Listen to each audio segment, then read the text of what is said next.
I just told them it was, with all the wins we've ever had here, with a lot of them with a lot more at stake, this is right up there. Just because, of where we are and our age and our, the decline of our performance this year, the injuries, it was just a display of, just a beautiful display of competitive will, and this is why Steph came back. So everybody out there who thought Steph should have taken the rest of the year off, this is what he does. This is who he is. If he can compete, he's going to compete. And it was just incredible to watch. It was fun to watch. It was fun to watch a vintage Warriors team. That's what it felt like last night. But the reality of the situation was it was a play-in game. This wasn't even a playoff game yet. What's your reaction to what Steve Curry? Well, they're 37 and 45, and you hit it right on the head. They had a great fourth quarter. I mean, obviously, Curry was wonderful. 4 threes by Horford. Steve's going to wax poetic here on Draymond in a sec. But if they lose on Friday night, who cares? Who cares? One of the great wins. What are you kidding me? You're 37 and 45. This is a play-in game against a Clipper team that we want to blow up because of the fact that Leonard was so terrible. We want to blow up the whole team. We want to trade Leonard here. We want to do this. We want to rebuild. So let's not go crazy. They beat the Clippers 37 and 45. They lose to Phoenix on Friday night. This is a blip on a screen. It doesn't mean anything. So although it's a testimony to what they've done, but in the big picture, it's not that big a deal unless they build on this and end up with something. Go ahead. Yeah, you need a vacation. No, Or back from vacation. Maybe you just need a sabbatical from the world of sports. Because let me tell you how I'm looking at it. How I'm looking at it is not if Golden State loses. What if Golden State wins Friday? Then we get at least 4 more games to watch Steph Curry. And guess what? Everybody will sign up for that, including you with your curmudgeon self. You know I'm telling the truth. This is Steph Curry we talk about. The greatest shooter God has ever created. That dude. This brother that shows up when the lights shine bright, baby. This brother shows up. This is what he lives for. Like Steve Kerr said, this is what he does. That's what you want to see. And it's not just his shot-making ability. It's the swag. It's just everything that comes with it. Look on the road, listen to the crowd, listen to how you react to him. Look at how he galvanizes the basketball world. You can appreciate that because that's what 29 of those damn games. He was out. Jimmy Butler, out. So guess what? Are you going to sit here and tell me that you're going to lament the play-in? I hope you're not going to do that, doggy, because the play-in has been great for the NBA.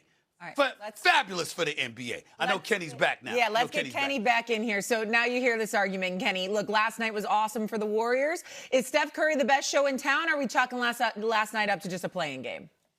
Well, firstly, I want to say Kendrick Perkins was 100% right. He told me if I start cooking on this show, they're going to pull the plug. That's what he told me. He said, as soon as you start cooking, you even start pulling the plug, brother. So, all right. So he is 100% right.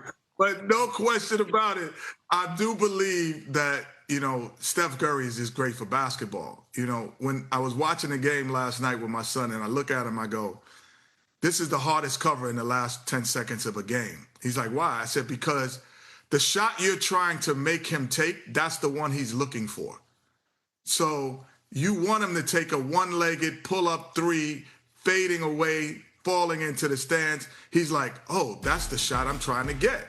And so his uncanny ability to make tough shots and take game-winning opportunities is what you want to see in a playoff setting. So regardless win, lose, or draw, I would be watching without question when he plays.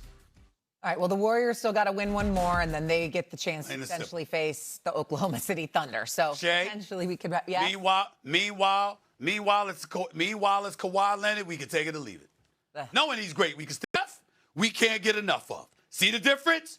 Doggy knows. He should anyway. I know my man Kenny does. Let's move on. I don't know. He's rolling his eyes over here. All right, Kenny, please don't touch anything on your... Curry hasn't played or didn't play more than 30 minutes in a game since January 17th. Last night, 36 minutes on the floor, and he goes off for 35 points. So what did you see from Curry and the Warriors last night that impressed you most? Well, the biggest thing, we knew Steph Curry was coming back to try and, get the train on the tracks and then advance them as far as he could. And whenever you have Steph Curry on your team, things aren't just able to be said to be over.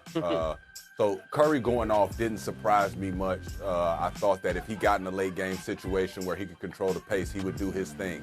The standout to me of it all was Kristaps Porzingis. Porzingis has been talked about. He has been criticized for not being healthy. He has been this, he has been that. He showed up ready to play last night. He shot the ball well. He played efficiently within the system.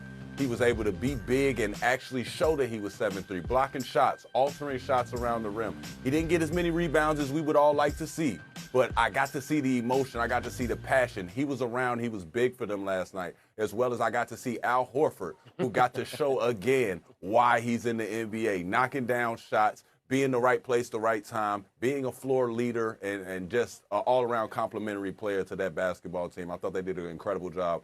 Not going to knock away from Draymond Green. He also had some humongous stops down the stretch against Kawhi Leonard. I think they just put together a better ball game at the end. Yeah, we were saying the UNC squad took over for the Warriors, helping them advance in the play-in. Let's head to the Eastern Conference, where the Magic host the Hornets tomorrow for a chance to face the #1 seed in the East, the Detroit Pistons. On the Orlando side, this could be a disastrous season. They had high expectations coming into this year, and now they might not make the playoff.